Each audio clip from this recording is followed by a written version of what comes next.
আসসালামু আলাইকুম। ওকে, দেখেন সোহেল ভাই, আপনি যে রিকোয়েস্টটা করছেন আমি ভিডিও করে দিচ্ছি। দেখেন, আপনি বলছিলেন যে কিভাবে ফাইলকে পিডিএফ করা হয়। এই যে সোহেল নামে একটা ফোল্ডার বানাইছি, এটা ওপেন করেন। আমরা যে কোনো ওয়ার্ড ফাইলকে কিভাবে পিডিএফ করব, দেখেন সোহেল নামক ফোল্ডারের ভিতরে একটাই ফাইল। আবার দেখাচ্ছি, এই ফোল্ডারের ভিতরে একটা ফাইল। এই জায়গায় এটা তো থাকবেই, আরেকটা ফাইল হবে যেটা হবে পিডিএফ আকারে। এটা আমরা কিভাবে করব, এই জিনিসটা আমরা এখন শিখব। ঠিক আছে, তাহলে আমাকে এটা ওপেন করতে হবে। আপনি ডকুমেন্টটা প্রথম ওপেন করবেন।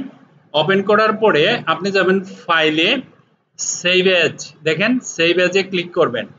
সেভ এজে ক্লিক করার পরে এই যে জায়গাটা আছে না নিচে, উপরেটাতে কিছু করা লাগবে না, নিচে আসেন। নিচে যখন ক্লিক করবেন পিডিএফ লেখা আছে, জাস্ট পিডিএফটা সিলেক্ট করবেন।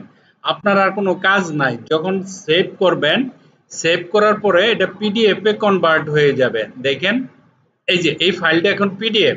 এটা কেউ এডিট করতে পারবে না, কেউ ডিলিট করতে পারবে না, কোনো কিছু করতে পারবে না। ঠিক আছে, এটা প্রিন্ট করবে অটোমেটিক্যালি, যেরকম আছে এরকমই হবে। ঠিক আছে, তো এটা আমরা ক্লোজ করে ফেলবো, এটাও ক্লোজ করে ফেলবো। এখানে সেভ করব।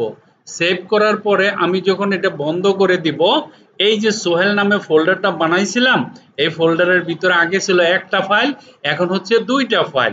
একটা হচ্ছে পিডিএফ ফাইল, আর একটা হচ্ছে মাই ওয়ার্ড। এটা হলো অরিজিনাল ফাইল, এইটাকে আমি পিডিএফ করছি। এখন এটা ইমেল করে কাউকে পাঠাতে হবে। এইটাই হচ্ছে আপনার ফ্রিল্যান্সিং এর কাজ। আপনাকে বলবে যে 10টা ফাইল, 20টা ফাইল, 100টা ফাইল, 500টা ফাইল আপনাকে নরমাল ওয়ার্ড ফাইল থেকে পিডিএফ করতে হবে। আবার পিডিএফ দেওয়া থাকবে, পিডিএফ থেকে নরমাল ওয়ার্ডে কনভার্ট করতে হবে। এই যে কাজগুলো, এটা একটা কাজ, এটা আপনাকে করতে হবে। ঠিক আছে, তো আমি দেখাই দিলাম কিভাবে পিডিএফ করতে হবে। আমি আবার দেখাচ্ছি। ফাইলটা ওপেন করবেন, নরমালটা ওপেন করে ফাইলে যাবেন, সেভ এজ।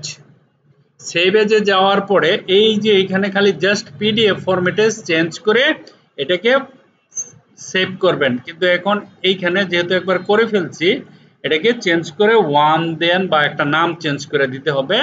তো এখন আমি যখন সেভ করব, সেভ করার সাথে সাথে এটা পিডিএফ এ কনভার্ট হয়ে গেছে। দেখেন এই যে এখানে my word is word one নামে পিডিএফ হয়ে গেছে। ওকে করেন, ক্লোজ করেন, সেভ করেন। দেখেন দুইটা পিডিএফ ফাইল হয়ে গেছে। ঠিক আছে, একটা করছিলাম মাই ওয়ার্ড, আর একটা হলো my word one. That's it. এইটাই পিডিএফ ফাইল, পরে এটা পাঠাই দিল। আশা করি বুঝতে পারছেন। থ্যাংক ইউ সোহেল ভাই, ভালো থাকবেন। Bye bye.